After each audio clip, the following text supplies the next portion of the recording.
बिहार के एक छोटे से गांव में सावित्री देवी अपने परिवार के साथ रहती थीं। उनका बेटा राजेश शहर में नौकरी करता था और बहू सुनीता पहली बार मायके से छठ पर्व पर ससुराल आई थी। सावित्री देवी बहुत धार्मिक और परंपराओं में विश्वास रखने वाली महिला थीं। गांव भर में लोग उन्हें छठ मैया की उपासक के नाम से जानते थे, क्योंकि पिछले 30 सालों से वे बिना एक भी वर्ष छोड़े छठ का व्रत करती आ रही थीं। इस बार छठ का पर्व उनके लिए खास था, क्योंकि पहली बार उनकी बहू भी इस पूजा में साथ देने वाली थी। सुनीता ने बचपन से अपनी मां को छठ करते देखा था, परंतु ससुराल में रीति रिवाज थोड़े अलग थे। उसे थोड़ी घबराहट थी कि कहीं गलती न हो जाए। सुबह सुबह सावित्री देवी गंगा जल लेकर आईं। उन्होंने आंगन में तुलसी चौरा के पास स्नान किया और मिट्टी के चूल्हे पर कद्दू भात बनाया। बहू सुनीता भी उनके साथ थी। सास ने कहा, बहू, छठ मैया की पूजा में शुद्धता सबसे जरूरी है। इस दिन से ही मन और तन को पवित्र रखना होता है। सुनीता ने ध्यान से देखा कि सास मिट्टी के बर्तन में खाना बना रही हैं और किसी भी चीज में नमक या मसाला नहीं डाल रही हैं। खाना बनने के बाद सास ने पहले सूर्यदेव को भोग लगाया, फिर सबको प्रसाद के रूप में भोजन दिया। बहू ने विनम्रता से पूछा, माँ जी, इतने नियम क्यों हैं इस पूजा में? सास मुस्कुराई, बेटी, ये व्रत सिर्फ एक पूजा नहीं बल्कि आत्मसंयम की साधना है। ये व्रत हमारे मन को शुद्ध करता है और परिवार में सुख शांति लाता है। अगले दिन पूरे घर में उत्सव का माहौल था। बहू ने आंगन बुहारा, गोबर से लिपाई की और सास के साथ खरना की तैयारी करने लगी।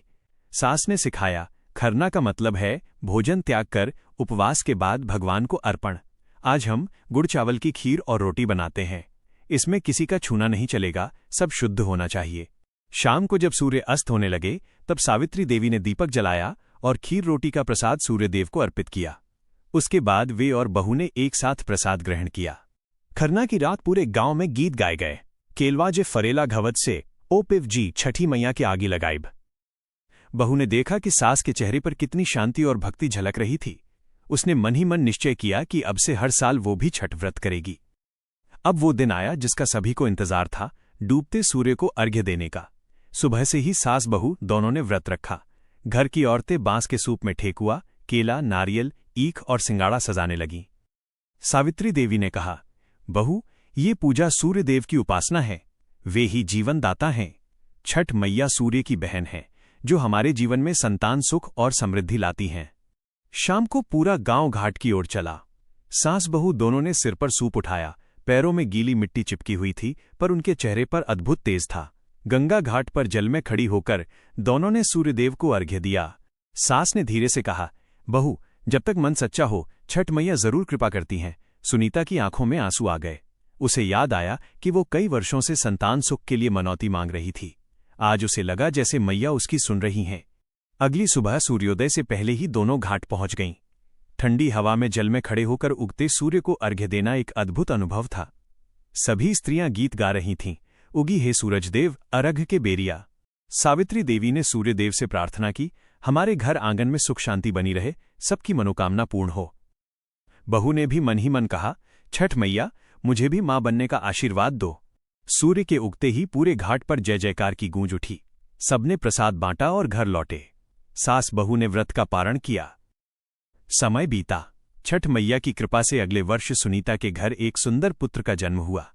जब गांव की औरतों ने ये सुना तो सभी ने कहा, देखो, छठ मैया ने सच्चे मन की साधना सुनी है। अगले साल जब छठ आया तो सुनीता ने स्वयं व्रत रखा। अब वो सास की तरह हर विधि विधान जानती थी।